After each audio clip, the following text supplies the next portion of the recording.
Monsieur le Président, je n'avais pas prévu de le faire, mais puisque j'ai encore un tout petit peu de temps, je vais revenir sur le début de la séance et sur les événements scandaleux qui se sont déroulés à Sainte-Soline. Je voudrais rebondir sur les propos de notre collègue Fabien Robert. Il a évoqué une très juste interrogation. Y a-t-il besoin d'un débat sur l'eau?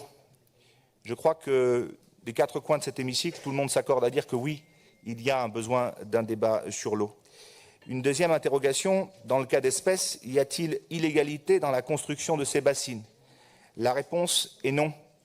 Et j'aurais aimé, Monsieur le Président, que vous ayez été peut-être un peu plus précis sur votre intervention liminaire et que vous ayez un peu plus de punch pour condamner ce qui s'est passé.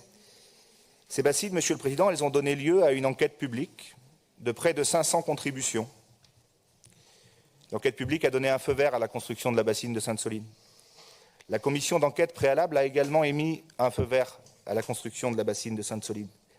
Plus lourd de sens encore pour nos collègues du groupe Écologie, le parc naturel du Marais Poitevin a émis un avis favorable pour le projet précité, bassin utile à la préservation, dit-il, de la zone humide. Fait rare, les travaux de la bassine de Sainte-Soline ont pu démarrer avec l'assentiment des premiers opposants au projet, puisqu'un accord avait été trouvé avec les autorités suite au recours déposé devant le tribunal administratif. Quels étaient ces accords, Monsieur le Président? La mise en place de politiques agricoles tournées vers l'agroécologie. Alors, Monsieur le Président, je vous le disais, je vous ai trouvé bien discret sur le sujet. Ce qui s'est passé à Sainte-Soline est inacceptable dans un état de droit. Alors, mon cher Fabien, pour les propos qui vont suivre, si on doit aller au commissariat, on ira tous les deux et on fera l'audition ensemble. La contradiction est un droit en démocratie. S'opposer pour des raisons idéologiques est permis en démocratie.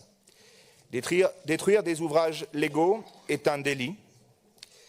Mener une guérilla armée face aux forces de l'ordre avec pour but de faire plier un état de droit, cela s'appelle du terrorisme politique. Le ministre de l'Intérieur, Gérald Darmanin, s'est trompé en qualifiant il y a quelque temps ces activistes d'éco-terroristes. Ils n'ont rien d'écolo, car lorsqu'on cherche à blesser, ou pire, à tuer des gendarmes, on est un terroriste tout court. Merci, Monsieur le Président.